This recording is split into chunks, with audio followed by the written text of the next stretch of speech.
భారతదేశంలో ఎక్కడెక్కడ వాళ్ళనైనా సరే సిట్టింగులని పార్టీలో చేర్చుకునేటటువంటి స్కెచ్లు బీజేపీ వేస్తుంటుంది ప్రాంతీయ పార్టీలకు సంబంధించినటువంటి. For example BJD, Biju Janata Dal చాలా కాలం నుండి భారతీయ జనతా పార్టీకి సపోర్ట్ చేస్తూనే వచ్చింది. అయితే ఇప్పుడు మొన్నటి అసెంబ్లీ ఎలక్షన్లో బీజేపీ సొంతగా గెలిచిన తర్వాత బీజేడీ రాజ్యసభ సభ్యుల్ని రాజీనామా చేయించి తీసుకుంటోంది.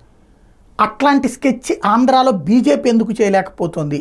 ఇప్పుడు తాజాగా మోపిదేవి వెంకటరమణ రాజీనామా చూస్తే తెలుగుదేశం వైపుకి వెళ్తుంటాం. తన రాజీనామాని ఆ సీట్ తెలుగుదేశం కొట్టుకోబోతుంది. అసలు కనుక బీజేపీ అనుకుంటే ఇప్పుడు అంతకుముందు ఉంది తెలుగుదేశం పార్టీకి సంబంధించిన 4 ఎంపీలు బీజేపీకి వెళ్ళిపోయారు కదా, అట్లాగా వైసీపీలో ప్లాన్ చేసుకోవచ్చు. ఒకవేళ అట్లా వెళ్ళదలుచుకుంటే తెలుగుదేశం వైపుకి ఎందుకు వదులుకోవాలి? అంటే పార్టీ రాష్ట్ర నాయకులు తెలుగుదేశం పార్టీతో క్లోజ్గా ఉంటూ బీజేపీ అధినాయకత్వానికి చెప్పట్లేదా?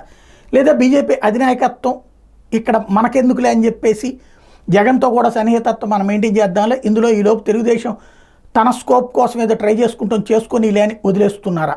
ఇది భవిష్యత్తులో తేలాల్సి ఉంది.